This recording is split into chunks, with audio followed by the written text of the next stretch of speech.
recette, parce qu'il faut le lire pour comprendre le jeu de mots. Je vais l'épeler. C'est Russ comme des sœurs et recette du coup en complément. On s'est dit la recette de cuisine, la bonne recette et surtout c'est ce qu'on voulait mettre en avant, c'était la dimension humaine et on n'est pas des vraies sœurs mais tout comme au niveau du cœur et c'est une de mes meilleures amies qui a trouvé le nom donc Luna, merci à toi et donc qui vient encore plus combiner tout ça, qui est toujours dans l'esprit de famille et d'amitié qui est très important chez Recette. C'est Yasmine et Morgane de Recette pour Upendo.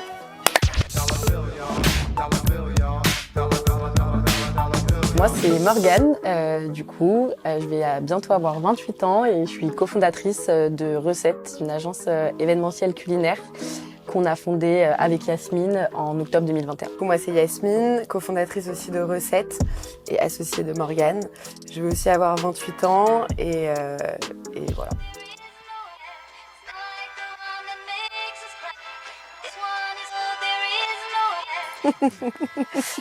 Recette, c'est une agence événementielle culinaire. On va dire qu'il y a 3 grandes parties. On a la partie événementielle culinaire. Ça, on va travailler globalement avec la mode, avec le luxe. On travaille aussi avec beaucoup d'agences de production. Et dans ce cas, ils vont nous appeler en fait parce que pour eux, c'est une prestation clé en main parce qu'on va leur fournir de la food qualitative, sur mesure. Qui se voient pas forcément souvent, on va leur offrir vraiment quelque chose d'original et en même temps à côté on va gérer toute la boisson, la décoration, le service, le matériel. En fait, c'est vrai que là où ça se passe très bien globalement avec ces clients-là, c'est que maintenant ils savent qu'ils nous appellent, ils ont tout clé en main, alors qu'avant il fallait passer peut-être par un traiteur pour la food, un bar pour la boisson. Là, en gros, on leur simplifie la vie clairement sur tout ça. Ouais. Après, donc c'est la dimension catering. Ensuite, on a également une activité de dîner privé, de food design, où on va essayer de vraiment comprendre l'ADN la direction artistique de la marque ou de l'artiste qui va nous contacter pour proposer un dîner ou une prestation culinaire qui soit complètement en lien avec ce qu'ils souhaitent représenter. Tout ça en fait se passe avec une 50aine de traiteurs et chefs avec qui on travaille main dans la main et qu'on va sélectionner en fonction de ce que souhaite le client. C'est ça. C'est tout toutes les grandes parties, donc que ce soit l'événementiel, le catering, dîner privé, résidence, tout se passe avec un gros écosystème avec lequel on travaille au quotidien, et que ce soit les traiteurs, les chefs, nos livreurs, les staffs avec qui on travaille. C'est tout un écosystème qui est très lié et avec qui on fait tout pour que ça se passe au mieux.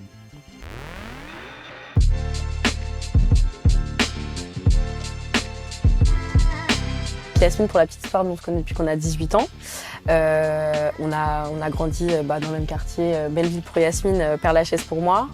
On a toujours voulu monter quelque chose ensemble parce que ça a toujours matché niveau valeurs personnelles et valeurs professionnelles. C'est passé par, on s'est dit qu'à 20 ans, on allait ouvrir un resto, après un coffee shop. Après, on s'est dit, bon, on va attendre et prendre chacune de l'expérience. On a fait plein de choses de nos côtés, que ça soit beaucoup d'extras dans la restauration.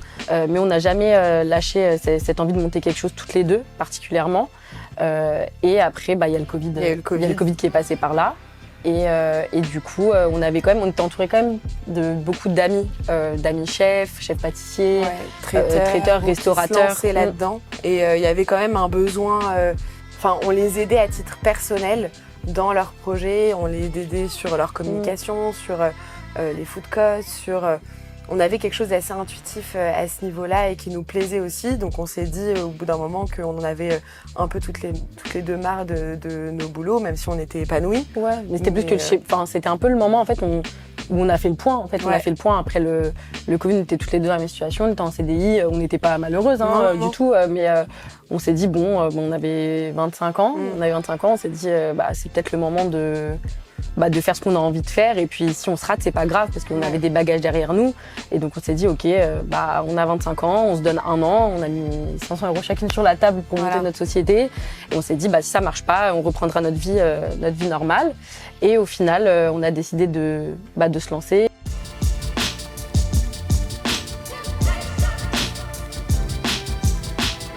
Alors, je dirais la communication. Ouais, la communication Le au respect. quotidien, que ça aille ou que ça aille pas. En fait, déjà, c'est bête, mais quand ça va, on se le dit. On se le dit tout le temps, tous les matins. Enfin, pas tous les matins, mais déjà, on est très content de venir au travail. Ce qu'on disait, enfin, on a le sourire tout le temps et ça se passe trop bien. Et quand ça va pas, ce qui est assez rare, mais ça existe, donc on se le dit. Mais je trouve, en fait, c'est vrai que ce qu'on souligne pas assez, c'est de se dire que ça va quand ça va. Et en fait, plein de fois, on s'envoie des messages, on se dit juste, on a passé toute la journée ensemble, on rentre chez nous le soir et on s'envoie un texto et on se dit, putain, mais on a de la chance en fait quand même de... Ouais. On adore notre taf, on est trop bien ensemble, tout notre écosystème se passe globalement très bien, on est chanceuse. Et du coup, je pense qu'il y a ça aussi qui fait que ça se passe bien et il y a aussi beaucoup de valeurs. Ouais, de valeurs et donc de personnalité. Je pense que on est deux personnes assez optimistes. On va globalement essayer de trouver des solutions, de s'écouter beaucoup, donc ça va de pair avec la communication, et aussi de se respecter. On se respecte, c'est-à-dire que si l'une n'est pas d'accord avec l'autre, on va écouter et essayer d'en discuter et trouver une issue, parce que l'objectif c'est que ça se passe bien et qu'on soit heureuse à titre personnel dans cette société et qu'en même temps, du coup, ça va forcément se ressentir dans notre manière de travailler. On s'écoute beaucoup, beaucoup chacune et ça c'est important parce que malgré le fait qu'on soit dans un travail, dans un secteur qui est l'événementiel, où c'est très compliqué d'avoir une vie perso parce que en fait nous on va faire notre horaire de bureau classique et puis après on va partir sur les événements et donc en fait on enchaîne une journée de bureau plus de l'événementiel, donc c'est un peu compliqué. Mais ce qu'on s'est toujours promis, c'est d'essayer d'avoir quand même, malgré tout ça, un équilibre pro et perso. Et ça, on s'écoute toujours sur ce sujet-là. Et chacune respecte l'autre et on fait en sorte de respecter ça parce que sinon, de toute façon, mentalement, tu tiens pas.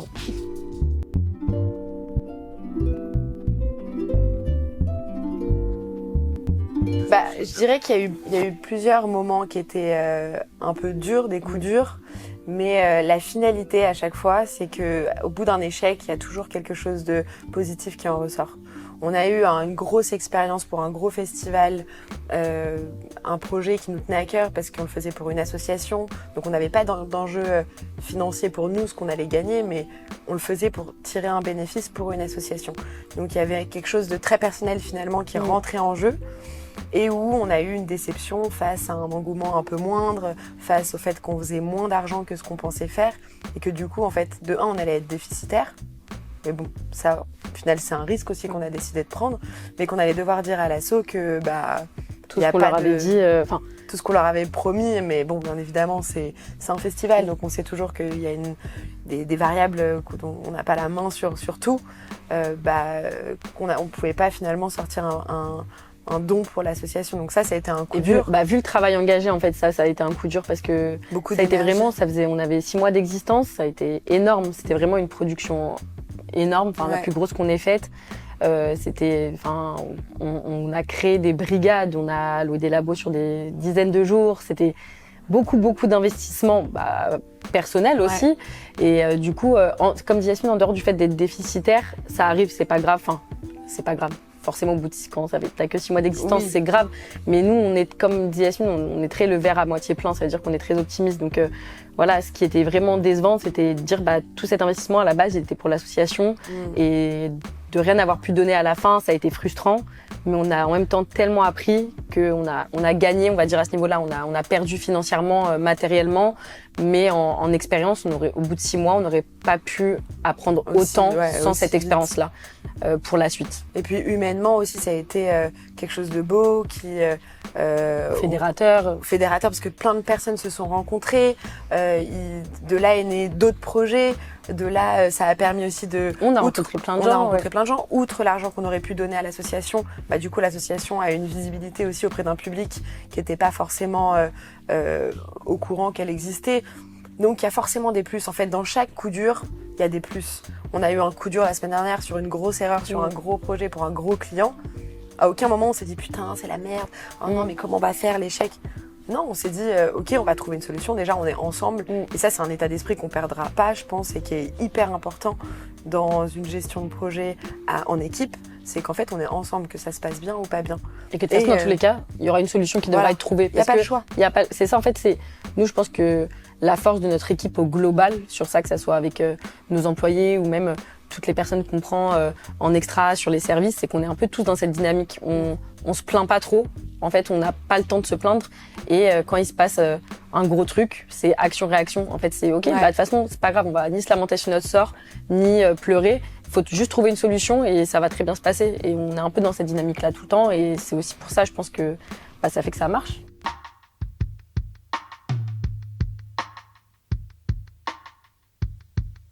Quand on a fêté nos 1 an, on s'est dit, on a passé une année qui a été rude parce que les montagnes russes d'émotions, mais d'un autre côté tellement enrichissante. Puis naviguer à l'aveugle un peu quand tu viens de créer ta boîte. Ça.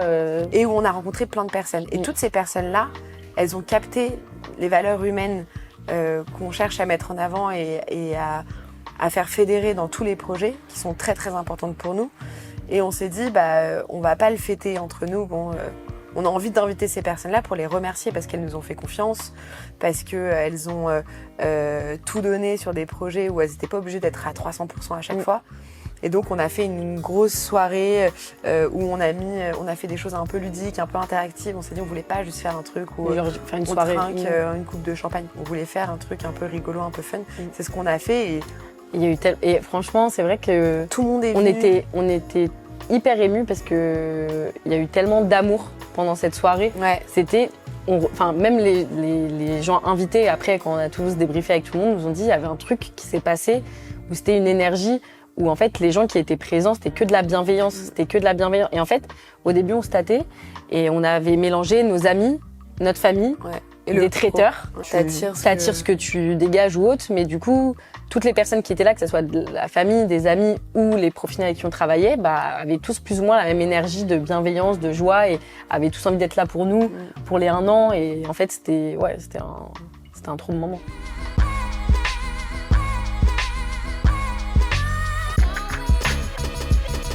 Forcément, il y a l'humain qui est très important.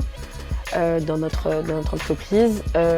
Ensuite, c'est très important pour nous le fait qu'on soit 2 femmes, d'avoir monté la boîte On ne veut pas non plus être dans le too much à dire on travaille que avec des femmes parce qu'on n'a pas du tout envie d'être dans ça. Mais c'est vrai que par exemple là on est au bureau, on est 5 filles. C'est bête mais quand on arrive sur des événements qu'on est là à apporter du gros matos et qu'on est une équipe de 10 meufs et que tout le monde vous voulez de l'aide et qu'en fait on arrive à gérer tout ça, c'est un peu de la fierté quand même de se dire que si on peut aussi donner la chance à plein de filles dans un milieu à la base qui n'était pas spécialement conçu pour elles, ça c'est cool. Aujourd'hui, ça se fait un peu naturellement de travailler principalement avec des femmes et c'est pas pour autant qu'on revendique et qu'on est on est dans un truc d'égalité, mais où on est fiers aussi de se dire qu'on n'a jamais eu de misogynie ou de choses à ce niveau-là où on a été mal considérés parce qu'on était des femmes, mais on est fiers aussi de pouvoir faire tout ce qu'on fait en étant des équipes féminines. Et pour rebondir sur les valeurs humaines, c'est que ça passe par pas mal de choses, ces valeurs-là, mais premièrement, c'est considérer les gens. Donc, ça rejoint notre manière de travailler ensemble, c'est qu'on s'écoute et qu'on communique. Mais du coup, on considère aussi nos partenaires, on considère les personnes qui travaillent avec nous, on considère notre client, on considère tous les maillons de la chaîne. Ça va de notre livreur à le directeur artistique qui a une demande qui sort de nulle part la veille pour le lendemain. On va tous les considérer de la même manière parce que ça rejoint justement ces valeurs humaines. Derrière tout ça, c'est pas qu'un business, c'est des gens, c'est des manières de penser, c'est des sentiments, c'est des ressentis. Et c'est un truc qui est très très important et qu'on pense qui n'est pas forcément suffisamment considéré, et qu'on veut vraiment garder. Ça a toujours été le but, en tout cas de pourquoi on a créé Recette, parce que en plus en dehors de l'événementiel, dans le monde de la restauration, c'est un monde quand même très spécial, surtout au niveau des chefs où il y a eu quand même beaucoup d'abus, les gens parlaient quand même globalement pas hyper bien, c'est des horaires compliqués, c'est des salles, c'est quelque chose de compliqué. On a aussi voulu dire en fait tu peux travailler dans un monde comme ça et que ça se passe bien et que tu peux être entouré de gens hyper cool qui bossent bien sans pour autant mal parler. Tout peut il y a toujours du rush, il y a toujours des stress, mais ça peut très bien se passer entre tout le monde du moment qu'on y met de l'humain. Il y a aussi quelque chose qui est assez important pour nous, c'est de pas gaspiller, de pas avoir trop d'éléments qui soient jetés. On n'en a jamais, de toute façon, on ne jette jamais de nourriture sur les événements. Souvent les clients ils ont un peu peur de pas avoir suffisamment, donc ils vont commander un peu trop. Nous, on essaye déjà à ce niveau-là de réorienter les quantités pour être sûr qu'on ne soit pas dans une surproduction qui soit complètement démesurée. Et on travaille avec des assos notamment une qui, après chaque événement, est assez flexible et vient récupérer et gère des maraudes. Si on est sur des trop petites quantités et qu'on a une dizaine de personnes qui sont en service avec nous, on va chacun récupérer un sac et aller distribuer sur le chemin du retour en vélo. Ça, c'est quelque chose qui est très très important et qui rejoint cette idée de considération aussi de la nourriture des gens et des petits gestes qu'on peut faire, quoi.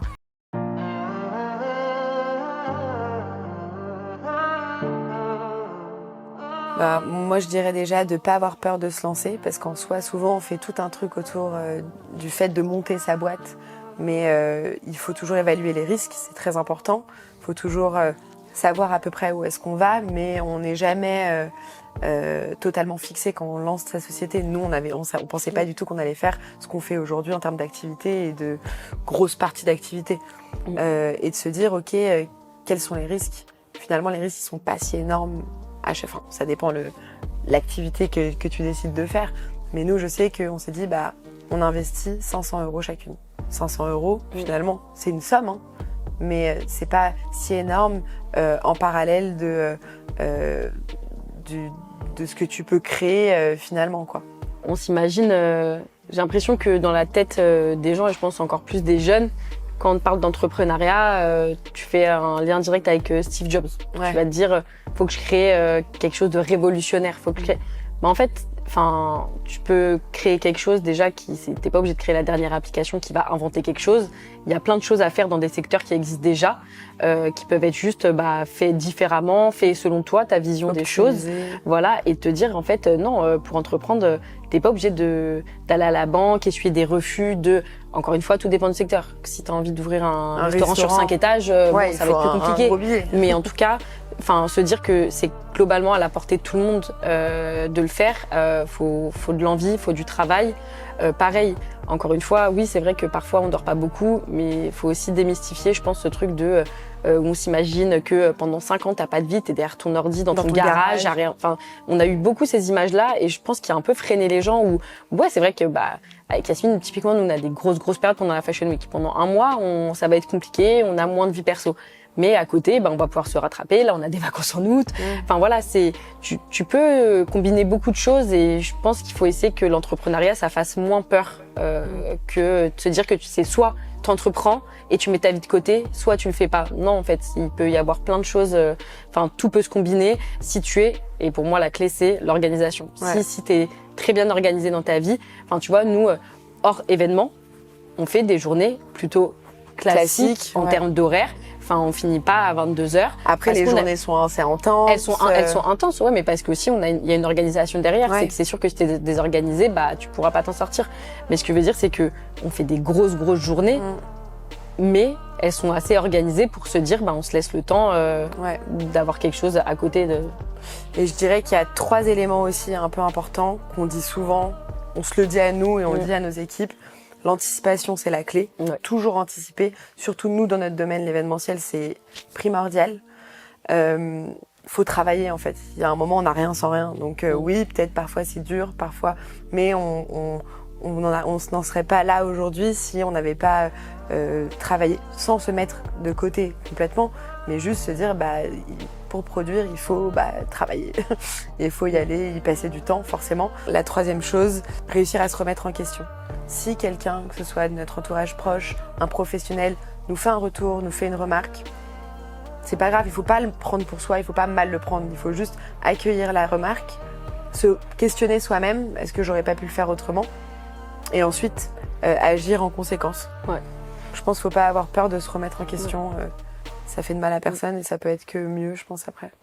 Et surtout, moi, je dirais, dernier truc, vraiment bien choisir la personne avec qui tu montes ton business. Parce que c'est vrai que là, ça va bientôt faire 2 ans. Comme disait Yasmine, on travaille beaucoup. Parfois c'est dur si on communiquait pas. Si moi j'étais pas avec Yasmine et j'étais avec peut-être quelqu'un d'autre avec qui j'avais monté la boîte et que s'il n'y avait pas ce même feeling, ça serait peut-être des journées plus dures, ça serait peut-être mentalement plus compliqué. À deux aussi, on va pas se mentir, c'est plus simple. C'est plus simple parce que on se soutient, comme on disait. Si l'une est un peu plus down, l'autre elle va prendre le relais, vice versa, ou même juste tout simplement d'avoir deux énergies positives qui sont ensemble, ça fait quelque chose d'encore mieux. Et c'est juste que c'est hyper important pour le futur de ton entreprise d'être sûr de la personne avec qui tu te lances.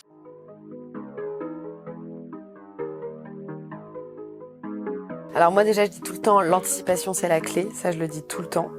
Mais je dis l'anticipation c'est la clé. Peut-être ça fait cliché, mais je pense que le mot qu'on dit le plus dans la journée à tout le monde c'est merci. Ouais. C'est très cliché, mais ouais, on dit merci beaucoup, c'est vrai. À tout le monde, mais parce que c'est sincère et que c'est vrai, mais en fait ça représente grave je pense notre... Enfin si je devais comptabiliser le nombre de fois par jour où on dit merci aux gens, je sais pas combien on est. Mais voilà, et sinon, juste sans que ça soit du tout de l'arrogance, juste se dire qu'on est fiers de nous. Enfin voilà, on s'envoie, je pensais pas, au moins 1 ou 2 fois par semaine, chacune, mais sans se demander, on voit à l'autre, je suis fière de nous. Ouais, je suis fière de toi. Je suis fière de toi.